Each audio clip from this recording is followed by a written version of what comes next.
Hello.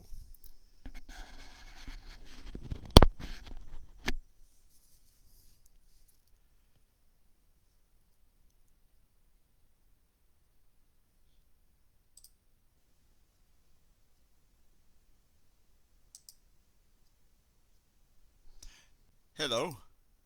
I hope everybody's doing well. We are now live for the second poetry reading.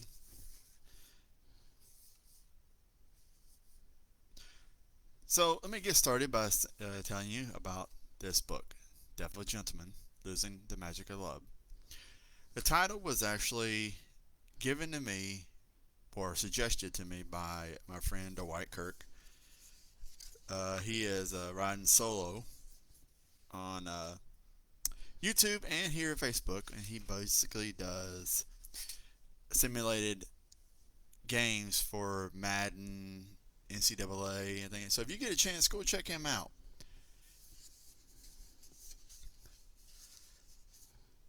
So the first poem I'm going to read for you tonight is called Deep Love. They repeat the lines, there's someone out there for you. It sounds so hollow, hearing those words when they're not the truth. Millions and millions of people in this world, it seems you stumble, fumble over the ones who don't stick around long enough to see you shine. Maybe it's for the best. When it comes to people like us, poets,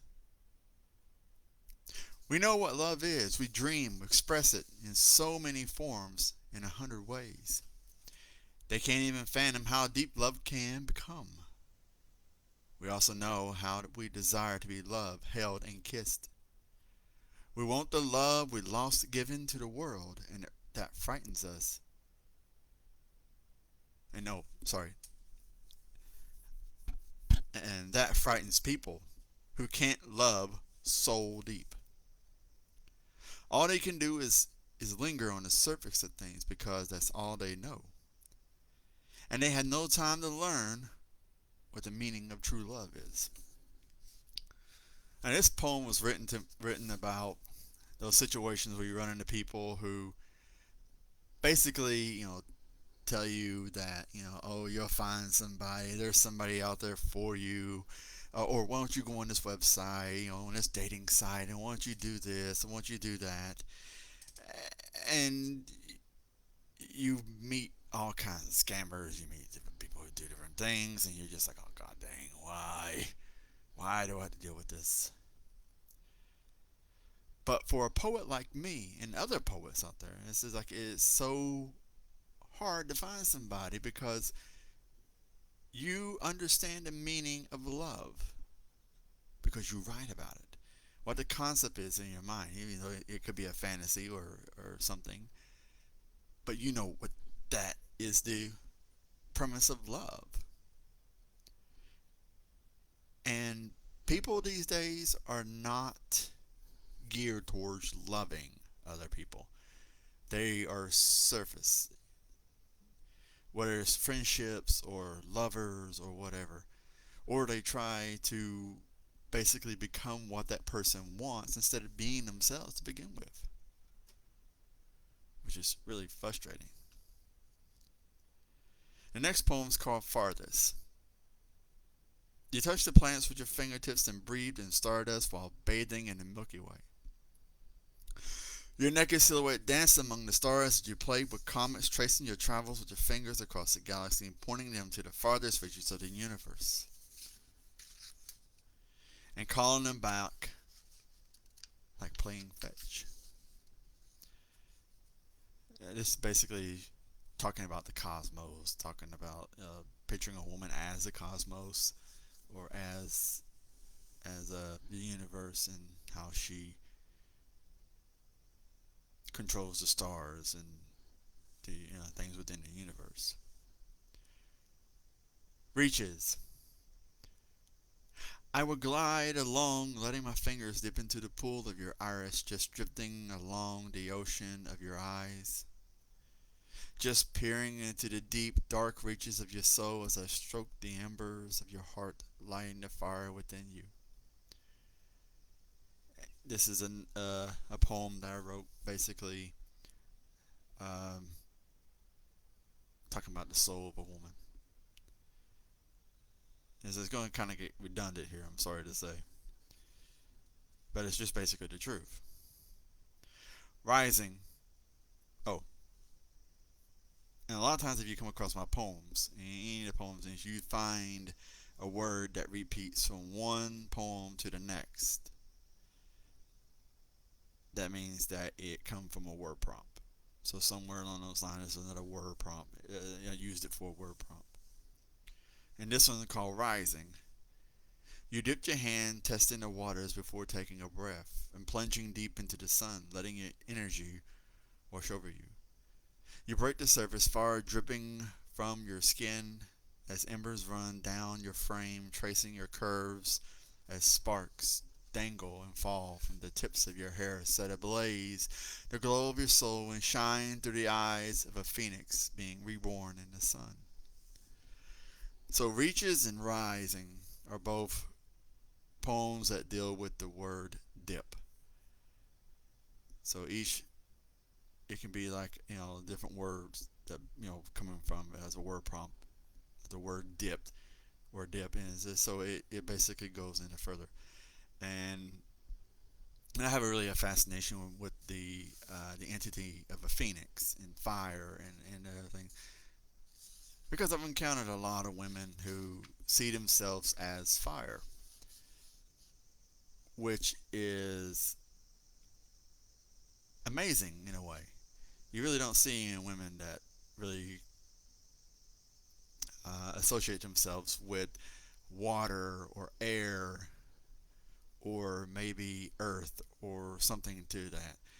And it's interesting, but because you always see a woman associating herself with fire, when there are other elements that can really tell a story about a woman. Keys. I can't believe I gave you the keys to my happiness. That was a mistake, and I aim to correct it. You don't care enough about me to possess those, and I'm not a plaything, nor will I let you have control of me ever again. This is basically how, I gave, let let somebody else control my happiness in a sense, and it was a mistake. And I worked to get away from doing that. It took a little while, but it happened. Those. Being human and not being numb to the things that make us human. But there are those of us who have lost touch with themselves, so they lash out, the ones who desire to feel human. It is sad that the expression of touching my own skin is considered erotic, or signing the words I love you don't govern others with their rules, because we can express ourselves better than you. And this is basically talking about um, sign language for one, about how people can express themselves through that. But it's also about how you're touching your own self in certain ways, which is erotic, but it's not. I'm not talking about masturbation, I'm talking about other things. And people see that kind of a strange thing. Don't ask. Mother. Who knew I could be the man you spent nights crying for? When other men broke your heart 1,000 times over, someone who loved you unconditionally, even at the worst or the best days, you probably deserved better from me. Being the man God sent me to be when you asked for a man to love and to care for you. I'm not perfect but in your eyes, I was, because I was your boy. Even though you are gone from this world, it never occurred to me that I was the perfect man. Spent a perfect man you spent nights praying for. I should have been a better son and loved you instead of letting my foolishness guide me. As some of you know, my mother passed away 4 years ago, maybe almost 5 years in January. And, I was sitting there thinking about how there was a movie called Cleo Leo, which this guy, he was a womanizer. He ended up dying and coming back as a woman. And it had Ellen Barklund, who was playing the woman. And basically, she was told in heaven that she would come back as be able to come back as a man if she was able to find somebody that loved her unconditionally. It turned out to be her child was the one that loved her unconditionally. And I thought about that in the premise of being about how a woman is always wanting the man that will be there for her, to love her, to take care of her. And a lot of times it turn out to be her son, that's the one that takes care of her, does things for her, and make sure she's okay. Because that was the man that she wanted for someone to love her unconditionally. So she loves her son or her daughter unconditionally. And that's what I thought of. Now I know it's kind of the placement of the poem compared to the last poem. Yeah, you're gonna find weird things like that. I'm sorry, I am not weird or demented. It's just how things just fall into place, unfortunately. How sparks. I tasted fire on your lips when we kissed, and it's amazing how sparks flew as we embraced, wrapping each other up as our bodies melt into one from the heat rolling off our bodies. This is about, or my fantasy of a woman that I was seeing not too long ago. We had been seeing each other for 3 years off and on, and she was sort of my muse to a point. About how, because as I said again, she associated herself with fire. This is that. And this poem's about her too. Longing. You sent me your picture. In my head I recalled every moment and touch from our night together. As we danced to the rhythm of our hearts beating as one. Oh God, the feeling of how I wanted to kiss you. Just letting go and setting my heart free because it longs to be. And rest in the palm of your hands. However, that would be so careless. With something I spent so much time mending. So here I sat tracing your photograph with my fingers, wishing it was you. Your touch still lingers upon my skin like a memory of a ghost of a woman whom I'll never hear her voice wake me from my slumber. Yeah. And it was walls. I don't understand you, and then there are days where I can. The mystery and the desire I have for you seems to run deeper every time we speak. I don't understand these feelings. There are days where you pluck my heartstrings no matter how much I fight to hold you at bay, but you will always find a way past the walls I built to protect myself. I know you love me, and I do for you. It's difficult in giving myself when you're the only one. My mind wonders, how did I get here? And my heart chases after you.